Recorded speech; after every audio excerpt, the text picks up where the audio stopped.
दोस्तों, क्या आप जानते हैं कि जिन चीजों का इस्तेमाल आज हम घरों में, कारखानों में कर रहे हैं वो कैसे बनाई जाती हैं। बात करें दोस्तों सरिये और स्टील के पाइप्स की, जिन्हें फैक्ट्री में किस तरह से बनाया जाता है और वहाँ के टेम्परेचर कितना रहता है।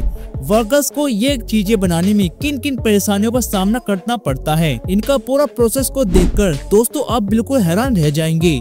अगर आप नहीं जानते हैं तो चलिए फिर से इस वीडियो को शुरू करते हैं। लोहे और स्टील का इस्तेमाल दोस्तों हमारी रोजमर्रा की जिंदगी में बहुत ज्यादा किया जाता है। अगर हम यह कहें कि इनके बिना कुछ भी नहीं है या कुछ नहीं बन सकता, तो यह कहना बिल्कुल गलत नहीं होगा। लोहे की रोड बनाने के लिए दोस्तों सबसे पहले लोहे के कचरे या छोटे छोटे टुकड़ों को इकट्ठा किया जाता है। इन्हें अलग अलग जगहों से मंगाया जाता है। जब यह सारा लोहा दोस्तों अच्छी मात्रा में जमा हो जाता है तो इन्हें आगे के प्रोसेस के लिए फैक्ट्री में लाया जाता है। यह लोहा स्टील बेकार होता है या फिर जो चीजें गल जाती हैं वो भी दोस्तों इनमें शामिल होती हैं। इसके बाद फैक्ट्री के वर्कर्स इस कबाड़े को एक ट्रॉली में लोड करते हैं, जिससे इन्हें आगे के प्रोसेस तक पहुंचाया जा सके। यह वर्कर्स ही दोस्तों इन लोगों के टुकड़ों को आगे इन्हें भट्टी की तरफ लेकर जाते हैं, जो बहुत ही ज्यादा खतरनाक होती है। यह भट्टी दोस्तों इतनी ज्यादा गर्म और जानलेवा होती है कि इनमें लोहे का सामान डालते ही इसके अंदर हलचल शुरू हो जाती है। कुछ ही मिनटों में यह लोहे के बड़े बड़े सामान को चुटकियों में ही गलाकर रख देती है। जैसे ही वर्कर्स इसके अंदर लोहे डालते हैं, वैसे ही दोस्तों इसके अंदर आग भड़क उठती है, जिसकी चिंगारी दूर तक पहुंचती है। इसलिए इस भट्टी में वर्कर्स बहुत ही सावधानी से काम करते हैं। लोहे को इस भट्टी में तब तक दबाया जाता है जब तक कि यह अच्छे से पिघल ना जाए। काफी देर तक गर्म करने के बाद जब यह सॉलिड फॉर्म में लिक्विड फॉर्म में बदल जाता है तो वर्कर्स इन्हें आराम से कंटेनर में बाहर निकाल लेते हैं।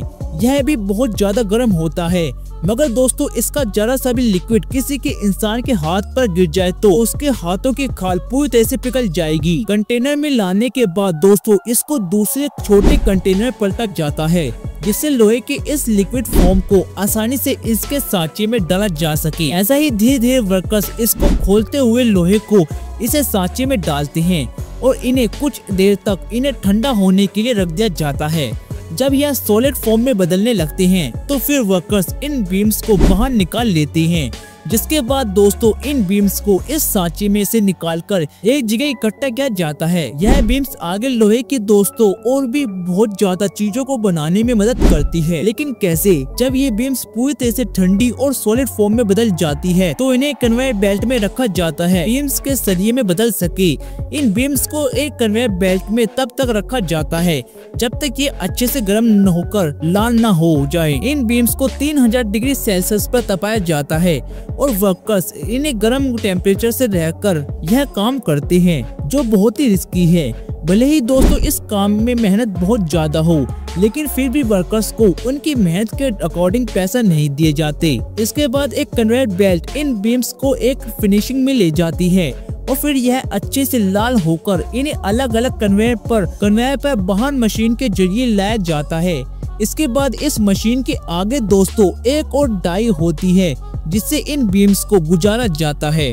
इस डाई की मदद से इन बीम्स को अपनी मर्जी के मुताबिक लंबा किया जाता है। जितनी भी बीम्स की चौड़ाई रखनी होती है उस हिसाब से इन्हें पतला रख लिया जाता है। जब यह बीम्स से एक बड़ी रॉड का रूप ले लेती है तो इन्हें बहुत सी अलग अलग डाई मशीन से होकर गुजारना पड़ता है, जिससे यह अच्छी तरह से सरिये का रूप ले सके। इन डाई से गुजारने पर यह आग में पड़े पड़े अंगारे जैसे हो जाते हैं और लाइट की तरह चमकने लगते हैं। इतने बड़े बड़े बीम्स को वर्कर्स बड़े बड़े लोहे के प्लास की मदद से पकड़ते हैं और ऐसा ही उन्हें लंबा और पतला करते रहते हैं। इन्हीं सरियों को दोस्तों पतला रखने के लिए छोटी से छोटी डाई से गुजारना पड़ता है और हर एक डाई से गुजारने के बाद बीम्स और ज्यादा पतला हो जाता है और धीरे धीरे सरिये के आकार में ढलना शुरू हो जाता है। जब इसको आखिरी डाई से गुजारा जाता है तो यह एकदम पतला सरिया बन जाता है। इस गर्म सरिये को ठंडा होने के लिए थोड़ा समय तक अलग रख दिया जाता है, जिससे इनका शेप अच्छे तरह से बन जाए। ठंडा होने के बाद ये एक सरिया बनकर तैयार हो जाता है। तो यह तो सिर्फ एक सरिया था दोस्तों, आगे और भी स्टील लोहे की चीजें बनाने के लिए इन्हें इस्तेमाल किया जाता है और इन सरिये से लोहे की छोटी और बड़ी से बड़ी चीजें बनाई जाती हैं। जैसे आई बीम। जी हाँ, आपने आई शेप के लोहे की बीम तो देखी होगी, जिनको दोस्तों बहुत सी चीजों में इस्तेमाल किया जाता है। इन्हें भी ताप कर बनाया जाता है। सबसे पहले बीम्स को फिनिशिंग में डाला जाता है। जब ये अच्छी तरह से गर्म हो जाती है तो इन्हें कन्वेयर बेल्ट पर रखा जाता है। इस कन्वेयर बेल्ट की मदद से जब बीम्स गुजरते हैं तो इसके अंदर दोस्तों एक डाई बन जाती है, जो इस बीम को दोनों तरफ से दबा देती है, जिससे इनका आई शेप बन जाता है। आगे और अच्छे से शेप देने के लिए दोस्तों इन्हें एक और डाई से गुजारना पड़ता है, जिससे यह आई बीम से बदल तो जाती है, लेकिन अभी भी इसका आकार सीधा नहीं होता। इसलिए इसे पूरी तरीके से सटीक करने के लिए एक और डाई में डालते हैं, जिससे यह परफेक्ट आई बीम बनकर तैयार हो जाती है। अब यह बहुत ज्यादा गर्म होती है, इसलिए दोस्तों इन्हें कुछ देर को ठंडा होने के लिए रख देते हैं, जिसके बाद ये आई बीम्स अपनी असल शेप और कलर में डाल दी जाती हैं। यह आई बीम्स काफी ज्यादा हैवी लोड उठा सकती हैं, इसलिए इन्हें बिल्डिंग और कंस्ट्रक्शन के काम में ज्यादा इस्तेमाल किया जाता है। इस तरह की आई बीम्स को बनाया जाता है। दोस्तों आपने स्टील के पतले पतले वायर तो देखे होंगे, लेकिन क्या आप जानते हैं कि इन्हें फैक्ट्री में किस तरह से तैयार किया जाता है? ये स्टील के वायर भी दोस्तों इसी बीम्स की मदद से बनाए जाते हैं। इन्हें इनके रूप में लाने के लिए एक डाई में डाला जाता है। इसके बाद दोस्तों इन छल्लों को आगे कन्वेयर बेल्ट से गुजारा जाता है। ये वायर अभी भी उछले हुए और बिखरे हुए होते हैं। इन्हें एक रोल में इकट्ठा करने के लिए एक डाई से गुजारा जाता है, जिसके बाद यह स्टील का वायर बनकर तैयार हो जाता है। चलिए अब बात करते हैं स्टील के टीन शेड की, जिनको घरों में दोस्तों बर्तन इस्तेमाल किए जाते हैं। चलिए अब बात करते हैं स्टील के टीन सेट की, जिनको घरों में दोस्तों बर्तन इस्तेमाल किए जाते हैं। कारखानों और बहुत सी जगहों पर स्टील का टीन सेट का खूब घना यूज होता है। स्टील के टीन सेट को भी लोहे के कचरे और छोटे छोटे टुकड़ों से बनाया जाता है। इस लोहे के कचरे को अपने फिनिशिंग में गर्म होने के लिए डाला जाता है। इसे भट्टी में तब तक तपाया जाता है जब तक कि ये लोहे के टुकड़े अच्छी तरह से पिघल न जाए। इसके बाद दोस्तों इस पिघली हुई स्टील को एक चादर का आकार दिया जाता है, जिससे यह एक प्लेट की तरह बन जाती है। जिसके बाद इन बड़ी सी शेप की प्लेट को दोबारा फिनिशिंग में डाला जाता है, जिससे ये दोबारा अच्छे से गर्मा-गर्म हो जाए। इसको गर्म करने के लिए फिर भी फिनिशिंग या टेम्परेचर करीब 3000 डिग्री सेल्सियस तक रखा जाता है। इतने टेम्परेचर में दोस्तों तपने के बाद इन प्लेट्स को कन्वेयर बेल्ट पर लटाया जाता है, जहां से डाई रोलर में चली जाती है और दो डाई के बीच होते हुए यह प्लेट्स धीरे धीरे लंबी और पतली होती जाती है। जब तक ये प्लेट अच्छे से पतली नहीं होती जाती, तब तक दोस्तों इस प्लेट को कन्वेयर बेल्ट की मदद से बार बार रोलिंग टाई पर ऐसे ही गुजारा जाता है और धीरे धीरे यह प्लेट अपना आकार लेती जाती है। रोलिंग टाई के नीचे होते हुए दोस्तों जब यह प्लेट आगे बढ़ती है तो इसकी थिकनेस बढ़ जाती है, और जब यह चादर पतली होती है तो इसकी लंबाई बढ़ जाती है। इसके बाद इस प्लेट के बंडल बनाने की तैयारी की जाती है, जिसके लिए दोस्तों इसको कॉइल में अच्छे तरीके से लपेटकर रोलिंग प्रेस मशीन की मदद से गुजारा जाता है।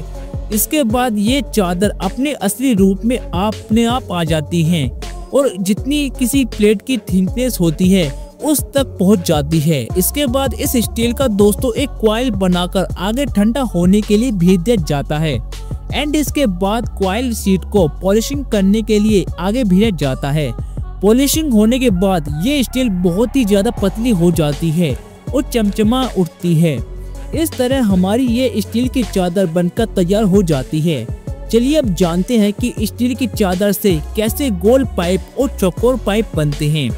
इसके लिए स्टील के पूरे बंडल को एक मशीन पर अच्छे से सेट करते हैं। पट्टियों के लिए इस बंडल के एक तरफ के साइड को कटाई मशीन की तरफ किया जाता है। इस मशीन के अंदर दोस्तों बहुत ही ज्यादा पैने ब्लेड लगे होते हैं, जो इन स्टील की चादर को तुरंत ही पतली पतली पट्टियों में काट देते हैं और फिर इन पट्टियों का भी एक बंडल बना लेते हैं। जब यह बंडल बनकर तैयार हो जाता है तो इसको एक मशीन पर पाइप बनाने के लिए लगाया जाता है। यह मशीन काफी लंबी होती है और इसमें जगह जगह पर डाई रोलर फिट होते हैं। जब ये स्टील की पट्टियां इस मशीन में रखी जाती हैं, तो ये डाई रोलर के नीचे से होती हुई आगे की तरफ बढ़ती है, जिससे ये डाई रोलर पट्टी पर पूरा दबाव डालते हैं। और इन्हें गोल आकार में डालते रहते हैं। ऐसा ही प्रेशर की मदद से पट्टियां दोस्तों गोल आकार में लेती हैं, जिसके बाद इस मशीन के आखिरी सिरे पर एक खास तरह की वेल्डिंग मशीन लगी होती है, जो इन स्टील के पाइप्स के दोनों तरफ के किनारों को अच्छे तरह से मोड़ देती है और इन्हें गोल आकार में डाल देती है। और इसके बाद स्टील के पाइप की वेल्डिंग करने के बाद फिनिशिंग के लिए भेज दिया जाता है, जिससे इस पाइप में अलग से चमक और सफाई आ जाती है। ये पाइप्स बहुत ही ज्यादा लंबे और बड़े होते हैं, इसलिए इन्हें छोटे छोटे टुकड़ों में काटा जाता है। इन स्टील के पाइप्स का साइज करीब 20 फीट होता है, जो एक कटाई मशीन के जरिए काटा जाता है। ऐसा ही नहीं है कि पाइप्स का इस्तेमाल करके आगे इन चौकोर पाइप को भी आसानी से बना लिया जाता है। चौकोर साइज का पाइप बनाने का तरीका पूरा तरीके से यही होता है, बस एक छोटा सा फर्क देखने को मिलता है। जहां हम गोल डाई का इस्तेमाल कर रहे थे, वहीं अब डाई को चौकोर आकार में लगाया जाता है, जिससे इसका शेप स्क्वायर में आ जाता है और हमारा स्क्वायर स्टील पाइप बनकर तैयार हो जाता है। दोस्तों, आपको यह प्रोसेस कैसा लगा मुझे कमेंट करके जरूर बताना। क्या आपने आज से पहले ये प्रोसेस कभी देखा था या नहीं, यह भी लिखना। वीडियो अच्छी लगी तो प्लीज लाइक और शेयर जरूर कर दीजिए। आने वाली वीडियोस को देखने के लिए चैनल को सब्सक्राइब करके बेल आइकन को प्रेस कर लें। मिलते हैं अगली वीडियो में। धन्यवाद।